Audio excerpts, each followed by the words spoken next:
Hey. Hey. Welcome to the Dripping Stone podcast. Ooh, that was a little hot. Thank you. No, like your hay was hot. Oh. You got hot hay. Sorry. Hey. Hey. Welcome to the Dripping Stone podcast, the podcast where two friends raise a glass and have a conversation. I'm Nick. I'm Kyle. You are Kyle. Hot Kyle. Is that your nickname in high school? College. Just present day. I wondered why when we were out last week together, people kept yelling at you. What up, HK? Yeah, that's exactly what they were saying. I was like, what? HK? And you're like, don't worry about it. But That's now Hot Kyle. I was worried. Yeah. Like your alter ego, HK. HK, yeah. But I understand it now. Yep. I don't want to tell you what I thought it meant. I'll tell you, but I'm not going to tell everybody else. So I'm going to edit that out. What I thought HK meant was... That's how words are invented. Kyle, before we get any further into this nonsense, Yep. I say we invite all of our friends to have a pour of something special along with us. What do you think? Yeah, or even not special. Just, something. Kool-Aid? Yeah. Whoa. Coffee? Yeah. Absolutely. Water? Creamer. Coffee creamer? Just a little half and half. Shot of half and half. Gross. Yeah. How many shots of half and half are you drinking? Oh, man. A little half and half. Half and half. Equal parts half and half in Mountain Dew. That'll get you right. What are you talking about? Yeah. I can't tell if you're serious. Yeah. Hold on. Half and half. Half and half. So I've got just to clarify. Yeah. I have a measuring cup. It's a full measuring cup. Yeah. I pour half a cup of half and half. Yeah. And half a cup of Mountain Dew. Yeah, I mean, that's why I reverted to the equal parts. If you want to do it like as a shot, you can do it as a shot. If you want to do it as a full 16-ounce pour, you can do that also. 8 ounces. But just equal parts, half and half in Mountain Dew. Are you okay? I mean, don't knock it. But I'm just saying, I've never had this. Just saying, if somebody, if that is their going thing, like, what are you talking? if Like, that is their thing, absolutely pour one up right now. okay. And enjoy it while you listen to this I episode. feel better now that this is not something that you would do, but that you would condone other people doing if they like the thing that they're doing. Exactly. Perfect. Yeah. You know what I like when people do? What? When they support Dripping Stone. Yeah, for sure. Yeah. You can support Dripping Stone by rating this podcast wherever it is you find other great podcasts. Absolutely you can. You can support Dripping Stone by telling someone about Dripping Stone. Yep. Like that guy who's pouring half and half Mountain Dew. Yep. Hey, buddy. Half and half. Have you heard about Dripping Stone? Because they clearly know about that grossness you're pouring together. Yeah. Sure have. It's the mouth noises. I know that people are already having trouble with my voice, but like you can stop right now, sir. Finally, you can financially support Dripping Stone through our Patreon page. It's patreon.com/DrippingStone. Yeah, you can. Before or after. God. We're less than 5 minutes in and things are just going awry. That's okay. Speaking of ryes. We're having a whiskey. Yeah. It's not a rye whiskey, though. I have some rye in it. Maybe. You never know. Kyle, this week we have a special-ish bottle. Special-ish is good. This is a bottle from the Limestone Branch Distillery. Okay. It is the Yellowstone brand. Okay. The Yellowstone brand from the Limestone Branch. The Limestone Branch. Yeah. Yeah. Limestone Branch is nowhere near Yellowstone. And limes are not yellow. And they're not, well, I guess Stones. they do grow on branches. Right. Right. The Limestone Branch Distillery is located in Lebanon, because it's probably not Lebanon, it's probably Lebanon. Kentucky. Lebanon. Yeah, do you know why the Yellowstone brand is called Yellowstone? Nope. Do you notice the date on the Yellowstone brand? 1872. Do you know what else was founded in 1872? Was it Yellowstone National Park? It was Yellowstone National Park. So There you Yellowstone go. National Park and the Yellowstone Bourbon, they share a birthday. And the Yellowstone, from what I can tell, the Yellowstone Bourbon was branded Yellowstone because there was like, a fervor for the park. So like, we'll just name our bourbon Yellowstone. Like, hopefully it'll get sales. You're telling me that Yellowstone bourbon has been around since 1872? That's what I found. I don't believe it. That surely that is an issue of there was a brand. Yeah.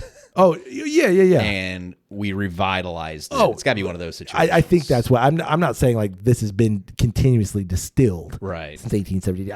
at the Limestone Branch Distillery. Yeah, It's possible. It does say 7th generation family distillers. Well, yeah, because We're distilling other places my great granddaddy used to make bourbon in the woods that Kentucky. that we are now also making, just like he did at this place, and we're going to call it this. I don't disagree with you, but I'm going to read some bottle words while you're doing some looky up. Looky. After more than 150 years of bourbon heritage, it's still important to keep things fresh. To do so, we've embarked on a new expedition, the Special Finishes Collection. Beginning with our Yellowstone bourbon mash bill that's been perfected over generations, we experiment with various finishes, each bringing a unique perspective to our more traditional bourbon profile. And much like our national parks, no two are alike. I hope you enjoy this latest venture. There's always another just around the corner. Stephen B. Beam, the founder and master distiller. Beam, you say. And Stephen Beam, Kyle, is of the Jim Beam family, but Jim Beam, the brand, doesn't own any part of Yellowstone. I guess they have an interest in that. The Beam brothers, Stephen and Paul Beam, who founded Limestone Branch in Lebanon, Kentucky. So yes, this is a brand that was purchased by them, so they can say that it's been around since 1872. Right, but it's not, because they bought it in 2010. There you go. Anyway, or they founded it in 2010. They are of the Beam family. So there is a connection there. Yeah. But Yellowstone has been owned by several companies, including our old friends Diageo. Currently or no? No, it's owned by Limestone Branch now. So they must have purchased the rights to Yellowstone, the label. But it is the label, from what I can understand, has been around since 1872. And a portion of every bottle sold apparently goes to support Yellowstone National Park. I don't know what that portion is. It might be like, a tenth of a percent. A hay penny. A hot hay penny. Wikipedia's throwing me some knowledge. Who knows if it's real. But founded in 1872. Okay. In 1920, Yellowstone was produced by James Thompson and Brothers. Okay. And that was one of the 6 allowed to continue bourbon production during Prohibition for medicinal purposes only. It says that it was then bought by Glenmore. Okay. In the 40s. And it says in the 60s, Yellowstone was the largest selling brand in Kentucky. Interesting. I mean, that sounds hard to believe. Water. But anyway, Thompson family maintained control up until the 90s. Then it was acquired by Guinness. Diageo. Yep. Yeah. And then in 2010, Paul and Steve Bain bought it for the Limestone Branch. For $5. Well, there you go. So, I mean, a stronger connection to that 1872 number than I originally thought that it was. Yeah. But still, hot and interesting. Just like you. Thank you. You're welcome. We're not doing the original Yellowstone. We are doing the Yellowstone, the special, as I already read, the Special Finishes Collection. This is a rum cask finish. Ooh. Yeah, I think we've done a Yellowstone before, one that you had. I did have a barrel pick bottle. I don't know if we did. Barrel, maybe. I don't know if we did on an episode. I don't know if we did or not. I think we had it and we're like, yeah, okay. If we go way back, I feel like we did a whiskey, not a pairing, but a whiskey tasting on a boat one time.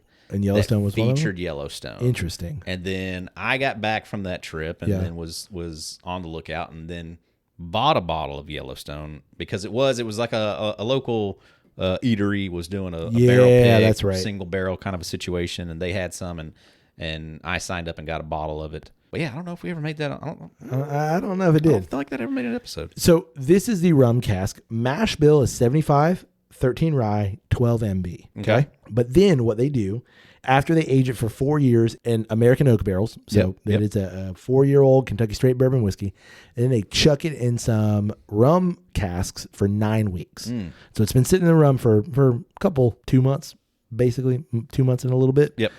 So it's been sitting in there, kind of marinating in that rum nature. Yeah. And we're going to try it. Garnishing off some of that extra sweetness, probably. Probably. Some of that rum sweetness. You want to open it and pour it for us? Yeah, all right. Please. Fantastic. Thank you, sir. That's a great sound. Heavy pours. Heavy pours. Sorry. Oh, that's okay. We got to get rid of it. It sounded so good. It did sound good. Kept pouring. Oh, you want to know the best part about this? What's that? That's that 100 proof right there. Yeah. I was wondering if it might have been bonded I don't. before it went into the rum cask. Oh, you caught me. Yeah. I don't think it can be. I was going to correct it. Yeah.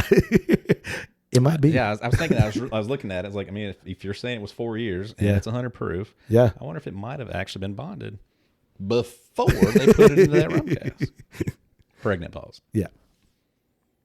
Pretty color. Yeah. On the lighter side, once you actually get it in the glass, Golden honey. orange blossom honey. Ooh, there it is. Yeah. Ooh, on the nose. It's sweet. Yeah, it is really sweet. You know, having had a lot of bourbon lately, I know that we talked about this in a previous episode. Bourbon is definitely a different kind of sweet than other whiskeys. I'm not saying it's sweeter, but it's a different kind of sweet. Sure. And I think the bourbon sweet and the rum sweet go well together in that most rums and most bourbons exude that like dark sweet. Yeah. That like, that molasses, brown sugar, molasses-y kind of thing. Yep. And this is no different. Yeah. This has got it accentuated by some oak tanniny bitterness on the nose. Oh, yeah. Proof is nice too. Yeah. Get a cherry note? Yep, for sure. Yeah, it's very classic-y bourbon. Yeah. Touch of rye. I get it on there. Yeah, and it's the piney rye. Yep. It's not the cinnamony rye. Pine rye. It's a nice nose. Yeah, for sure. There is a bit of you said tanniny funk might be right. Not like gym sock, but like basement. There's a bit of I feel like some rums can do that. You know what I mean? Like there's a bit of a danky note. Yeah. Once you kind of parse out that like slight funk, I still like the nose is great. It's a really good nose. It's really sweet. Really sweet. And it's almost I don't want to say artificial, but it's like saccharine. It's pushing that candle. It just feels too much. Yeah. But like I don't get anything like malty nature. I don't get anything grainy really. It's just a lot of like different sweet things. Yep. All right, shall we? Okay. And that's what the palate is too. Yeah. Huh. It doesn't taste like 100. It tastes like 80. I was going to say the same. And I think the reason why is because the 100 cuts the sweet. And because it's so sweet. To me, it's very sweet on the palate. Yeah, it's super sweet. But the 100, that's it. Yeah, that's really all you get. The 100 brings the sweet down so that the 100 doesn't feel like 100 anymore. Like it's that's all a guess. I don't sweet know that. And like some sort of a weird minty thing, like not peppermint, but like menthol, maybe like a touch like cinnamony. Oh, okay. Somewhere in that realm. It's not for me. It's very one note.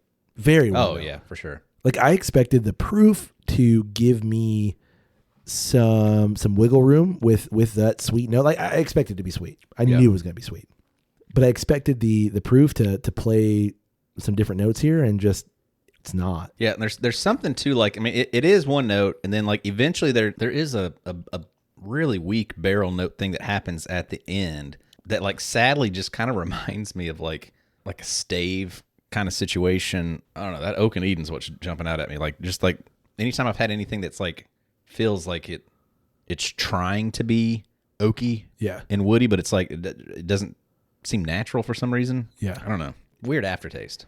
Yeah, it's on the exhale and it's on the like the back sides of my tongue. And like it's holding on, and I can't quite place it, but I think you're right. It's that like fake wood.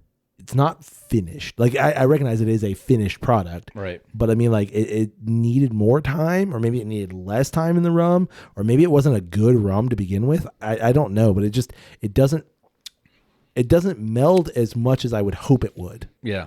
The nose is so much better. It's an okay nose. And that's what I'm saying. Like it's an okay nose, and the nose is so much better. Yeah. But when the nose is that much better, I think it would make a good cocktail.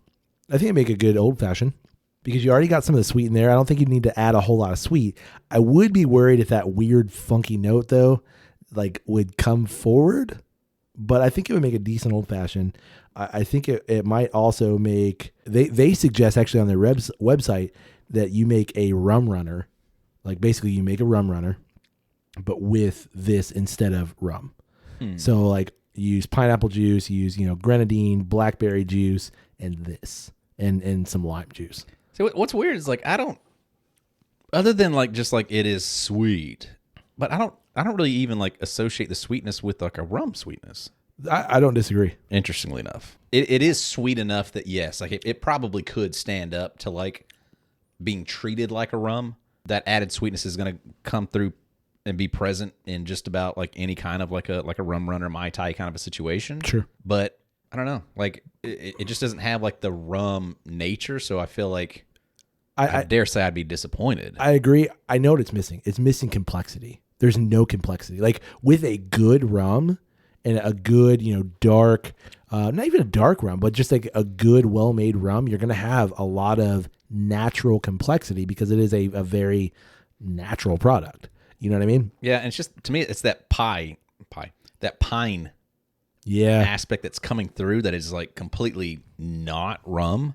Yes. Like that doesn't associate at all to rum for me. Like in a cocktail, I would throw this at like a Boulevardier. Okay. Because it's already, it's got that, like I said, that weird bitterness at the end, but it's got enough sweetness that like, I think that would pop through over like a Campari and vermouth. And I think it would be noticeable. Yeah. In a Boulevardier.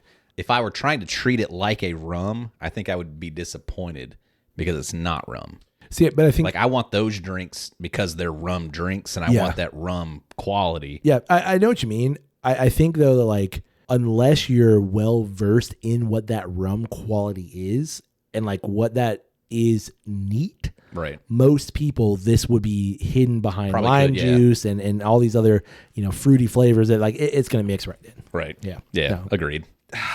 It's fine. Yeah, it's fine. It's not bad. It's not bad. It's not going to be something that I'm going to gravitate towards, but I don't hate it. But it is just kind of like, okay. Yeah. It's not bourbon-y enough, and it's not rummy enough. It's just somewhere like the lesser of like the sum of its parts kind of a thing. Yeah. It doesn't. It's neither.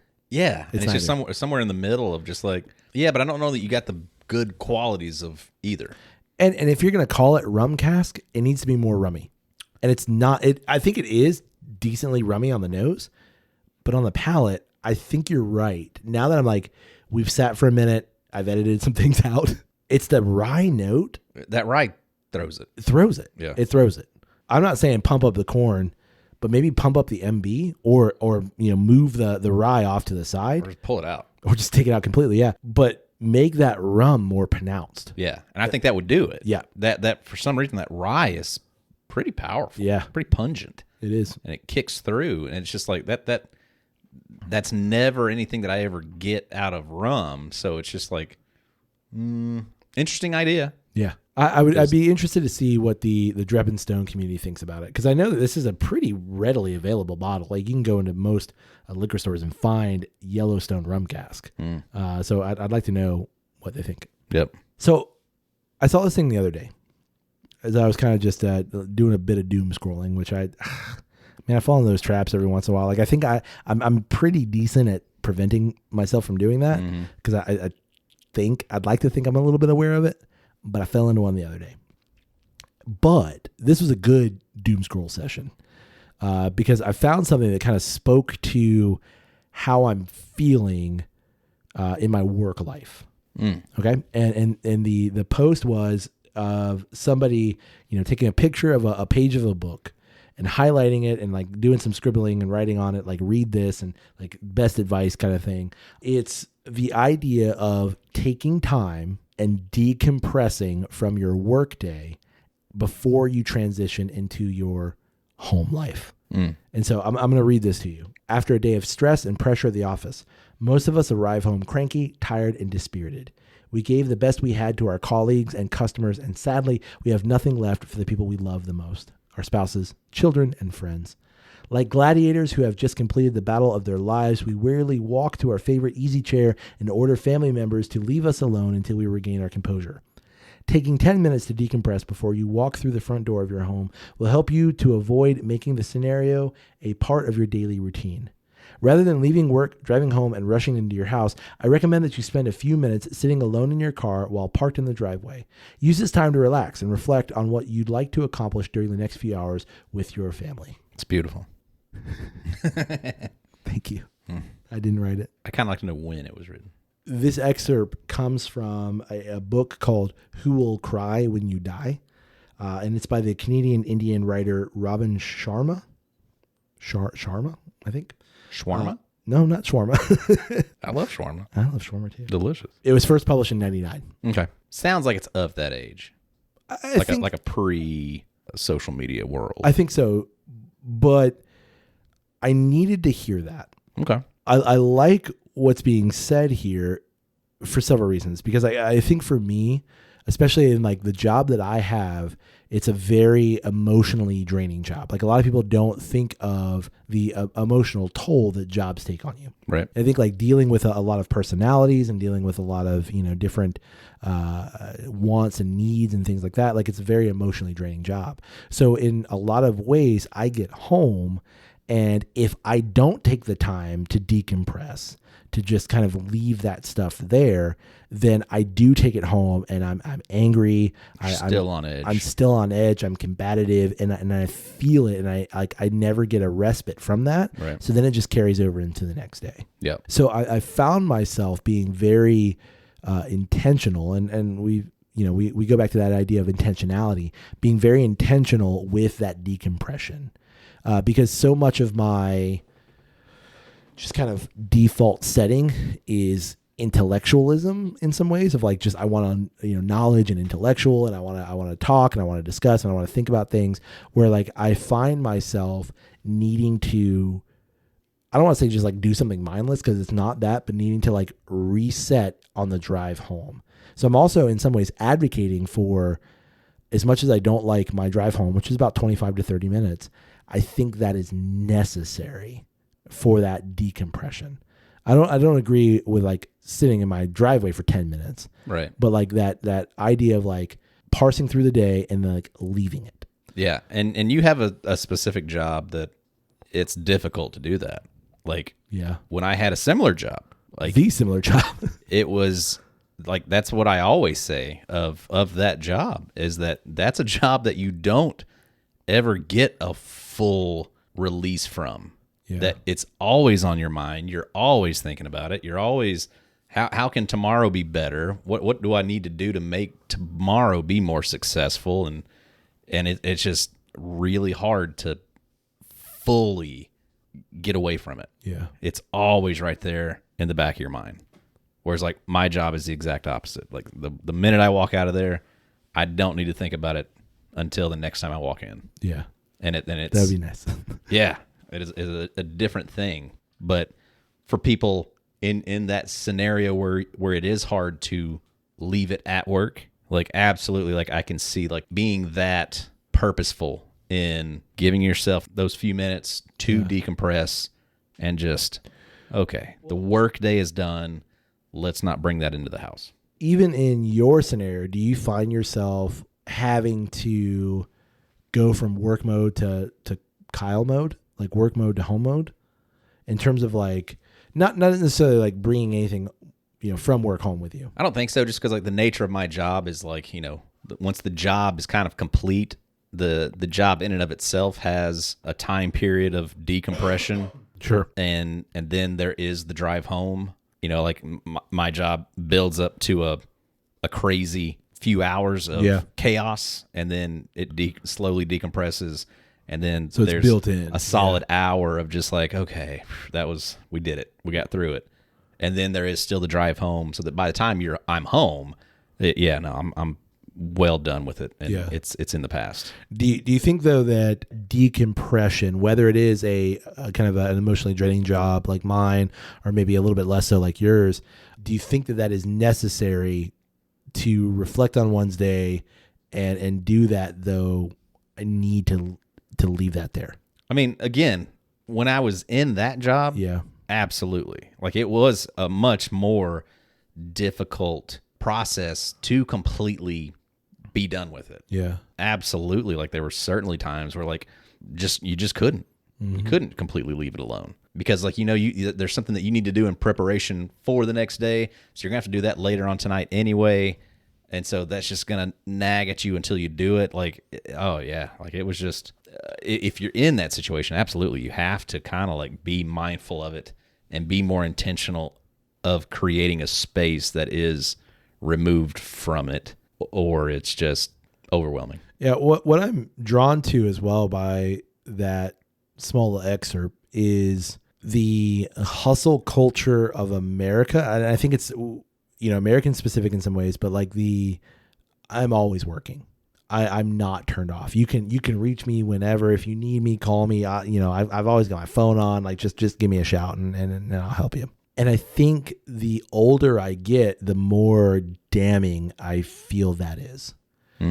Because there is not a removal and a separation of work you and you. Yeah. And like, I don't mean to like sound disingenuous or like to create this idea that like I am two separate people, but I think that's just how we work. Right. Like we kind of need to bifurcate our personalities in some way of like, now this is Kyle at work and this is Kyle at home. Right. I see more people doing the hustle, or everything I do is about a social media post, or everything that I do is trying to build my brand, right. or everything I do. It's not just because, I'm playing with my kids, but I'm playing with my kids so that I can make this video of them swinging on the swing set and like, look at me being a good parent kind of right. thing. Versus like the ones you see of like people who are like having like an emotional moment with something. They're God. Like, but I need to be recording myself so I can show this emotion. Like, yes. I feel just gutted for that person. Right. But not because of the thing that you're saying that like is making you cry. Like that is a thing. Right. Literally just the other day, like watching this woman who was talking about someone in her immediate family died and like just what a crushing experience that was. But like, I wasn't gutted for her family member dying. I was gutted that she felt the first thing she needed to do was to jump on her phone to make a social media post about this. Right. Like she's like, this was, she made it seem as if this was a very fresh loss. Like within the last like 10 minutes kind of fresh loss. And that could have been like just a complete BS thing for sure. Right. But the way she made it sound was like so-and-so just died. Like they literally, I just left the hospital room and like, that's your first inclination. Yeah. It's like, I need to document this. And not only just that, but I need to document it and then put it on the social internet. Yeah. That's not where I ever want my mind to need to be at, I suppose. Yeah. Which I'm a more like insular person anyway. That would never be my gut reaction to anything. Cause I've always been so much more like thoughtful in terms of like what my outward expression about any given situation is anyway. I give that way too much thought where I would ever want to be like what, raw. Like what do other people perceive my reaction to this thing is? Yeah. Like I would never want to be that like, I guess just like visible. Sure. Not my thing. Yeah. I love little moments like that where social media gives me like the thing that I actually needed or the thing that I needed to read and like causes the right kind of pause for me. Right. Of like the, you're just scrolling through this crap, but like, oh, here's something that you actually might be interested in. And not that like, I haven't thought about those things before. Not that like I knew of that, but like that reminder of, hey, take a second before you walk in this door, breathe. Right. Or before you go into this. And I think that's true in any scenario. Before you go into this next scenario, be intentional, breathe, think through this. What are you going to do? Versus like guns a-blazing, let's go in and just like, we're done, or let's go in and like figure this out. Yeah. I mean, and I think that's why we're so susceptible to the doom scroll. Yeah. Is that like doom scroll can give you something to laugh about, something to think about, something to turn you on, something to inspire you all within. It had to piss you off. 5 minutes. Oh yeah. And to absolutely just like make you like livid. Yeah. In 5 minutes. Maybe even less. Yeah. Yeah. Like that's why it's so like, cause you know, intoxicating. Like, and not that you're like searching for those other things. You're looking for that inspiration or thoughtful thing. And you absolutely love those things. And that's why you're doing it. But at the same time, like the other things will naturally happen also. Yeah. And it is like just such a addiction. It is. It's intoxicating. It really truly is. I mean, I think about it like that quote being written from the 90s. Yeah. That wasn't a thing. But now you didn't have to deal with that kind of stuff back then. Well, and in now such a different way. Exactly. Like how many people like my decompression is the doom scroll? You're right. Yeah. And it's like, but that's not what this thing is talking about. Yeah, no, it's actually quite the opposite. Yeah, the doom scroll is actually jacking you up. Like it's energizing you, and yeah. Or I guess it can be. I mean, like, I don't know. Well, you got anything else? On that high note, you got anything else? I've got some more whiskey left, but I do too. It may just stay there. Well, I'm not pouring it back in the bottle. Yeah, I wouldn't do that. I'm not pouring more out of the bottle either. Man, like what a pour, like straight to the label. I know. Yeah, Yellowstone. It's a popular brand. It is. But I have to say, like, I don't know that I've ever had one that I was just like, wow, incredible. I always pass it up. I do too. That's actually on the label. Yellowstone. Nick always passes it up. Nick passed this up. Yeah, except for this bottle, which was donated. Yeah. So, all right. Well, you can tell us what you think about the Yellowstone Special Finish Collection, if you so choose to. Or tell us the version of Yellowstone that you've had that did knock your socks off. Correct. Yeah. We'd also love to know, what do you think about this idea of decompressing before you walk into your home? Like, how do you go about doing that? Yeah. Or just the separation between work and home. Oh, yeah. Like, what is that? Is that a difficult transition for you, or is you got a good hold on it right now? Yeah. Or are you someone who just like, there is no separation? You literally, like, you're working from home. It is what it is. It is what it is. And I'd love to know that too, which we didn't really touch on. Like, what about those people that work from home? Yeah. Like, you're home all the time. So, like, how do you create that work-life balance, to buzzword it, if you will? Yep, that buffer. Yeah, that's good. Yeah. Well, you can get in touch with us through email. It's drepandstone@gmail.com. You can also get in touch with us through social media. It's always one word, Drep and Stone, DREP and Stone. Come find us and socialize your media along with us. Yeah, go find one of those pairing videos. We're probably going to go make one right now. Yeah, go doom scroll through that. Yeah. Oh, you're going to love it. It's going to be fun. That'll be a great hour of your day. Just easy. Good stuff. We've already told you how you can support the podcast. So if you need that, again, just go back to the start of the episode and listen for about, a minute or so. And that will then trigger all the good stuff of, like, you've listened to the episode twice and you get all the good information. All the stuff you need. Who doesn't? Yeah. On that note, hey, buddy. Hey, buddy. May your glass overflow. And your ass never show. Unless you wanted to. Cheers, buddy. Cheers.